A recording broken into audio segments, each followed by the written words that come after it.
Selamat pagi, Namo Buddhaya, Namo Amitovo. Bertemu kembali dengan siswa-siswi kami kelas 3, khususnya yang beragama Buddha, yang mana beberapa hari yang lalu kalian semua sudah melaksanakan UTS, dan untuk hari ini kita lanjutkan kembali pembahasan kita mengenai materi pendidikan agama Buddha, ya. Sebelum UTS kemarin kita melakukan pembelajaran dengan menggunakan buku paket yang lama, ya, yang masih KTSP.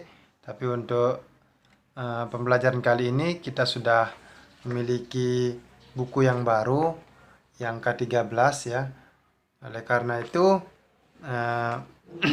anak-anak sekalian, ya, boleh sekarang kita langsung masuk ke bab 2, ya, di mana bab 1 sebenarnya sudah pernah kita bahas di pertemuan-pertemuan sebelumnya, walaupun dengan buku yang berbeda, ya.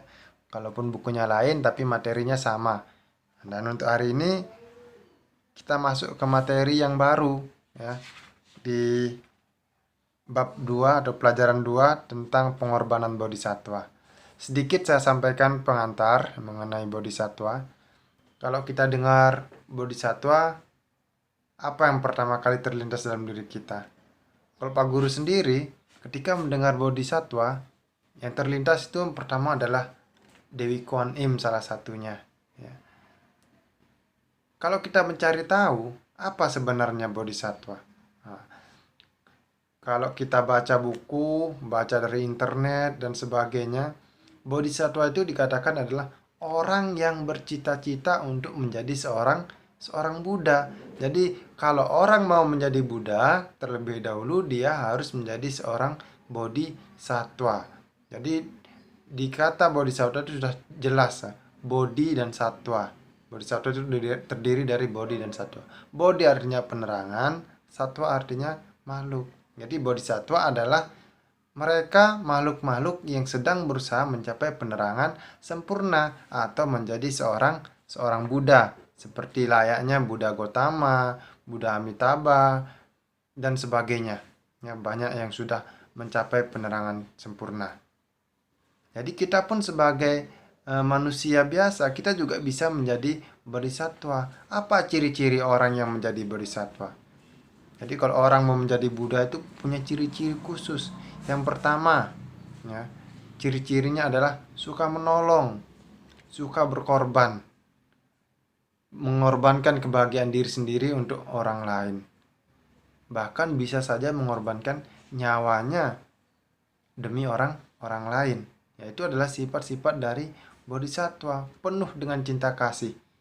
Makanya umat Buddha, kalau kalian pernah lihat mungkin di rumah, selalu ada rupang atau arca atau patung dari Dewi Kuan Im. Itu salah satu bodhisattva yang juga sedang berusaha untuk menjadi seorang Buddha.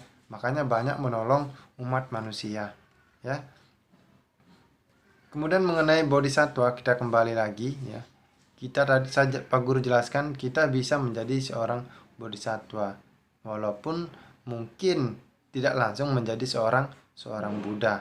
Ya, jadi kita bisa latih di kehidupan kita sehari-hari, ya, menjadi orang yang suka menolong, suka berkorban, penuh cinta kasih kepada siapapun, tidak hanya kepada manusia tetapi juga kepada binatang.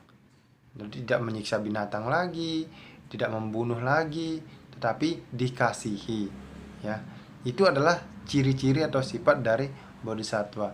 Di beberapa kesempatan yang lalu juga kita berbicara, bahkan membaca materi tentang cerita tentang penyu atau kura-kura raksasa yang menolong banyak orang.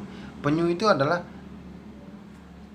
jelmaan atau kelahiran dari bodhisattva yang sedang berusaha untuk membantu orang lain. Jadi menjadi bodhisattva itu tidak hanya harus menjadi manusia, ya, bisa juga menjadi binatang yang istimewa yang punya kelebihan dibandingkan dengan binatang-binatang lainnya, ya. Itu sedikit penjelasan mengenai bodhisattva. atau definisi arti dari bodhisattva. Kemudian bodhisattva itu sendiri ada beberapa macam, ya. Yang pertama itu ada namanya bodhisattva sadadika. Yang kedua ada bodhisattva wiryadika. Yang ketiga ada bodhisattva panyadika.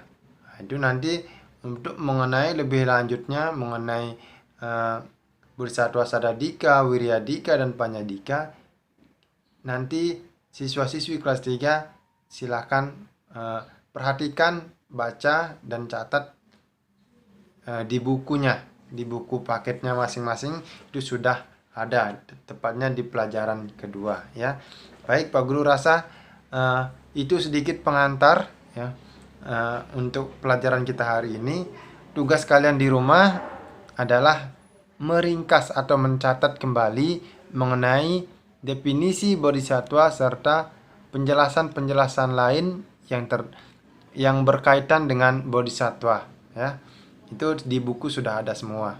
Oke ya, itu saja yang perlu Pak Guru sampaikan untuk pagi ini. Terima kasih atas perhatiannya. Selamat pagi. Namo Buddhaya. Namo Amitofo.